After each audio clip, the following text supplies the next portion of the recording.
Pole position, never finished outside of the top half at Jeddah since this circuit was introduced into Rennsport in time for the Esports World Cup of 2024. He holds the lap record round here and he holds the pole position as well for race 3. That pace car will pull off to the left-hand side here in a moment, and that will give the Irishman the control of the field with his teammate Kevin Ellis Jr. right behind. Watch for a jump maybe for those two on the left-hand side in towards turn number 1. How can they work together maybe as they work their way into the start of this race? Green flag waves from Jeddah. We're underway again, and look at that from Yoyoski or Chinchik is on the left-hand side trying to get past Kevin Ellis Jr. They're not going to be quite able to do that, but it's Luke Bennett on the outside in towards turn 1. Now outside for turn 2 as he switches back on Darren McCormack, who keeps the lead. Yoyoski gets ahead of Kevin Ellis Jr. and then it's Marcel Chinchik, then Sebastian Job as they single file out in time for the first sector. Yeah, McCormack's lost his wingman there from behind. Kevin Ellis Jr. could be crucial in his opening laps, but not too much in the way of carnage, which we've seen over the previous races around Jeddah. So a pretty clean start there for everyone. Side by side in the background, it looked like between Toman and Siggy maybe, and certainly Wojciech Fiala seems to have disappeared, so I wonder whether he's gone off when we weren't looking. He's down to 12th place, so there's that split for Virtus.pro again. McCormack and Kevin Ellis Jr. first and 4th, Statsenko and Fiala 9th and 12th. Yeah, no one seems to really have a stranglehold on this race. Obviously we've got McCormack at the front of Virtus, but no one's really dominating in terms of getting multiple cars towards the front. We've seen how crucial that is. It's not quite happening for anyone just yet. Onto the long straight, well, I'm going to call it a straight, out of turn 17 towards 22. It's obviously not, as you can see here, but it's a long flat out section where the Aston Martin is expected to be strong. High speed stuff, as we've heard, is their forte, and you can see that with Yuri Toman. He's trying to turn attack into defensive factors. Kevin Ellis Jr. gets past him, or tries to anyway, or rather that's Kevin Siggy, rather, the other Kevin, down in 8th place for Team Redline, and then Mikhail Statsenko. This is the view from Sebastian Job, who won Redline's first race of the day, and the first race overall of the day at Fuji. He's now looking behind him to see what's going on, whether he can defend maybe, try and back, yeah, and exactly, there's the teamwork. He shoves Toman wide, tries to let Kevin Siggy through on the inside, and they make contact. Yeah, really interesting teamwork there. Sebastian Job just forcing Toman to the outside, and we can take a replay here at the opening lap. This will be Fiala. Yep. As he just gets tapped wide. And then he's losing control, and at that point, he's in the shadow realm. He's in the bin, and the race is pretty much over for him. Shake of the head, and that will be 12th place, unfortunately.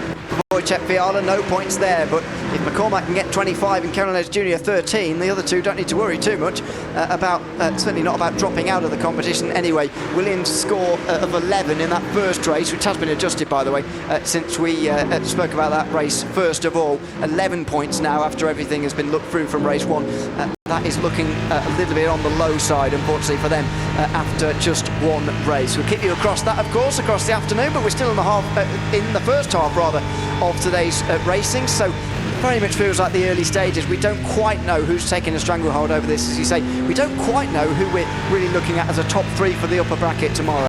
No, I think this competition today is going to be super close between all the teams. You know, I was thinking a Redline here would really perform really well in qualifying, but it hasn't really seemed to be the case. So I don't really think anyone's going to get their way in this competition at all. It's going to go all the way down to the final race, so it's going to be exciting to see who does get into that upper bracket for tomorrow. The Aston Martin's certainly looking good here. The BMW, always a strong car overall, but not quite maybe on the level of the Aston. Here's another look for Fiala's incident. Hard to know how to call that one. I think Fiala was trying his very best to stay on the circuit, actually.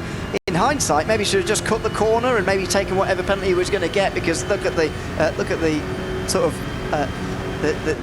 well, whatever the opposite. What's the opposite of benefit? The disadvantage, sorry, of staying on the circuit.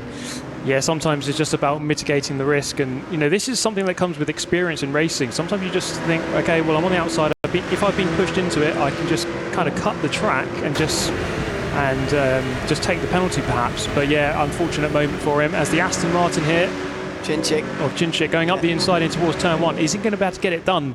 because it's really tricky into this chicane. You really do have to get more than alongside, otherwise they're just going to get you back on the second part of the corner. Good defence from Kevin Ellis Jr., who parked it on the apex at through turn 2 there, just got himself in the way, side by side between Statsenko and Siggy as well. That's Statsenko defending from Kevin Siggy, the Drivers' Champion of 2024, and it looks like Siggy has got that done. So Mikhail Statsenko loses a point with that move. He's now down to just scoring 3 from this opening race of the day. A little bit wide there as well. Thibaut Casabon's right in behind him. There is Siggy though. He is pleased with his overtake, you would imagine. There's Marcel Cintic as well in conversation. Wonder whether he's trying to work something out maybe with Yuri Toman or Erhan Yovski, who are around him, to try and get some extra points here.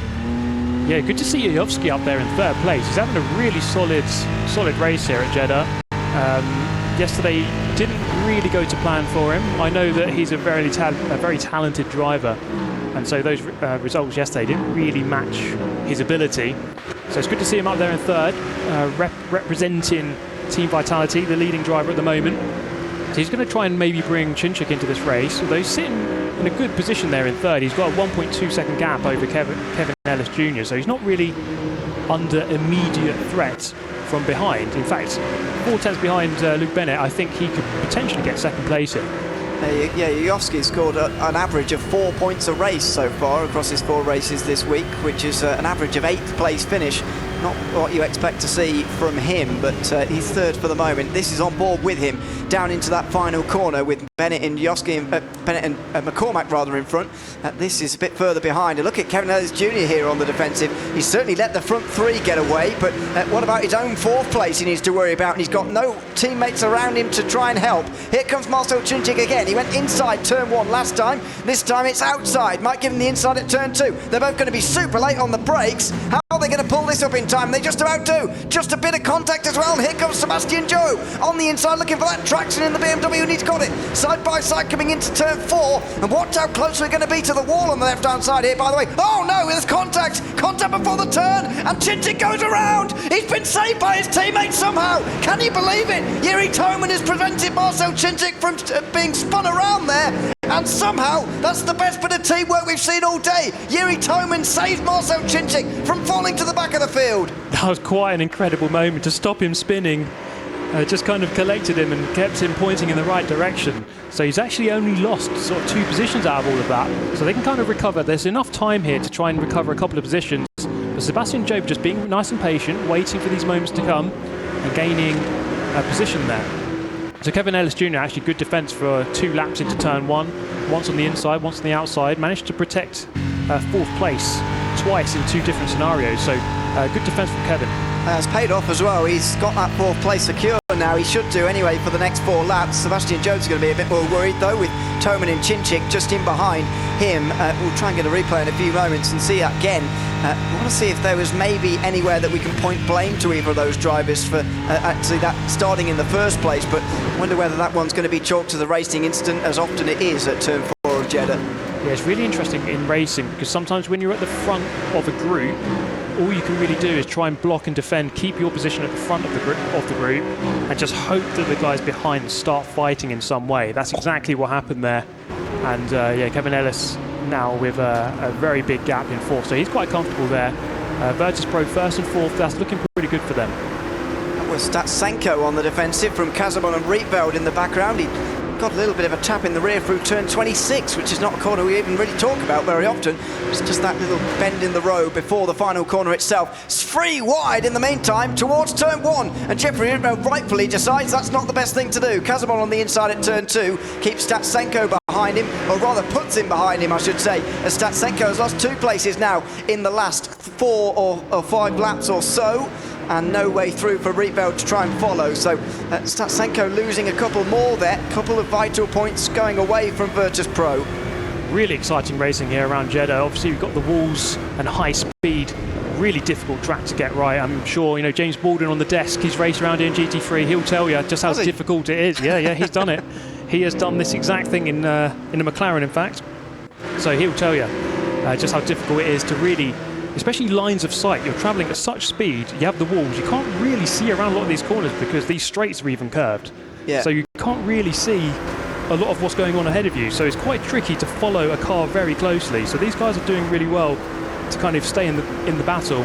Luke Bennett there just dropping away. He was 2/10 off of Darren McCormack with the lead. That's increased to 6/10 now. I do like this circuit as a GT3 circuit as well, by the way. It's been that bit of real life racing, as you say now, around this circuit.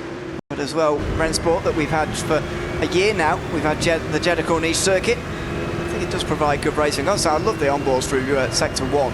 It's such a nice flowing section of corners, but I do find myself finding it a little bit difficult to call it a street circuit sometimes, because I know the walls are close, but it doesn't really feel like you're driving down streets very often. No, not at all, but I would be more than happy to give this track a go in real life. So if anyone has an opportunity going, then I'm more than happy to take that up. But at the front, Yayovsky has very much got onto the back of Bennett here. And, 3 laps to go here in this race. There's definitely a potential here for a change in position. Obviously, Bennett has the slipstream benefit from McCormack in front, who, to be honest, is doing a really good job. He clearly is one of the quicker drivers around here. As we go side by side through turn 1 and 2 once again, who's going to come out on top here? In front, it's Chinchik and Siggy. They get single file again, but Kazamon and Statsenko were the ones before, side by side in the 2 Aston Martins, and Kazamon holds on to that position ahead of Statsenko, who really gave that a go. Siggy did as well, but it's going to be super difficult for him, given that Chinchik's got Toman in front to help. Yeah, once again, that team benefit definitely very helpful, and actually that's the only duo who are in line astern from any team, 6th and 7th at the moment for Vitality, so they can kind of just protect those positions for these last couple of laps up against Kevin Siggy, always a strong player. So I think that's going to be their mission from here to the end, just to make sure that they remain ahead of the red line driver and keep him down there in 8th place. Points as it stands have Team Redline on 86 with 2 races done. Portugal still on 77 after the post-race penalties applied there. 56 points after 2 races for Team Vitality, so very much Redline ahead of Portugal and then a gap back to Vitality after 2. Of those who've done just 1 race, Miles and Virtus.pro are only separated by 7 points in favour of Miles, with Williams down on 11. They need a huge second race by the looks of it. Yeah, Williams is going to have to really have some much better performances going forward, because of course at the end of the day one team is going home. Well, I mean, they're leaving the competition. They'll go home the same time as everyone else at the very end, but they'll be leaving the competition at the end of today. So Williams got a lot of work to do, and that is something they'll be bearing in mind as they go through these races. The top 5 will go through, will progress, and so they're not going to have to really go too aggressive if they've got a safe amount of points. And Williams are getting into their rigs and staying there for the rest of their races. They've got 3 in a row coming up. Siggy, meanwhile, attacks Marcel Chinchik in towards turn number 1. And Marcel Chinchik's just being assigned a penalty right now, by the way. I'll read that out properly when it's been properly applied. But it looks like Marcel Chinchik is going to receive a penalty for something on lap 4. Again, we'll get details of that in a moment. But not only has he had that very near spin that Yuri Toman saved him from the full effects of, he's also got a penalty as well. And you might think, well, Siggy can just sit there and take the place at the end of the race. Well, he could do that, or he could try and slow Marcel down as much as possible to make him lose as many places as possible. Yeah, I've been wondering about these team tactics. I think teams are tending to play it a bit safer, especially on these earlier races. We've got 8 races today. I think rather than perhaps slow down an opponent to try to get your teammate to overtake them, I think teams are just playing it safe for the time being. They're very much aware of Williams' lower score so far, so there's no need to risk anything silly. So for the time being, just keeping it nice and safe, nice and calm. There's a long day to come yet. So the top 3 just remaining pretty static. I think these guys are fairly set, barring any big mistakes, which these guys tend to not make. This is looking fairly set for the top 3, with a gap back to 4th still remaining, about nearly 3 seconds now. Kevin Ellis Jr., Sebastian Jobe in a race of their own pretty much. So it's pretty much these big moments of contention which really do open up the pack, and once you've lost the slipstream it's really difficult to catch back up. Penalty also coming through for Mikhail Statsenko, who will just get a warning, but he also gets a penalty point, so that'd be 1 point taken away from Virtus.pro at the moment. Probably see their total go to below 40 as things stand after just 1 race, but with Darren McCormack leading, they're in a decent place as things stand. Also, if Vitality get through to tomorrow, Marcel Cincic would have a qualifying ban for the first race. I believe that is unofficial. That is just based on my mathematics. So take that with a pinch of salt, but he may well start at the back for the first race tomorrow, should Vitality make it there. It's really interesting watching McCormack drive. It's like it's just like a Sunday drive for him. This is so casual. It's like his heart rate's about 50. He's barely even, breaking sweat at all. Yajowski much more aggressive on the wheel, but he's put together a really impressive performance here to spearhead the Vitality points haul in race 3 here. And for him personally, to turn things around from earlier this week as well, he's almost scored as many points in this race as the 4 previous.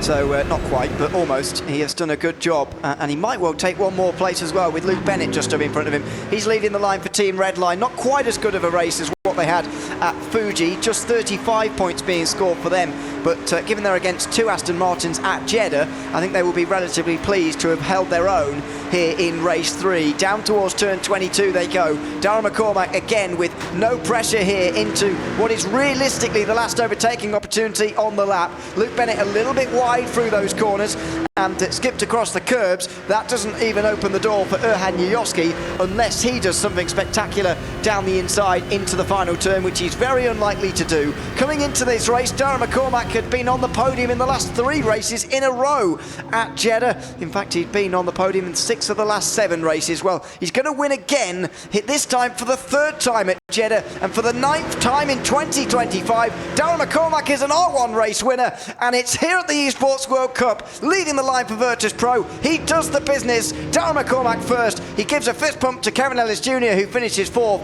Virtus.pro will be very pleased with their performance, 1st and 4th in their first race.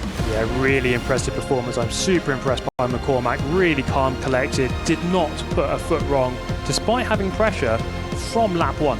There's many opportunities to make mistakes. He just simply did not make them. Really good performance. In fact, from the top 3, I think all 3 of them at the front, really impressed by all of them. They were very, very strong, unbeatable. In fact, Kevin Ellis Jr. did a good job of defending to hold on to 4th.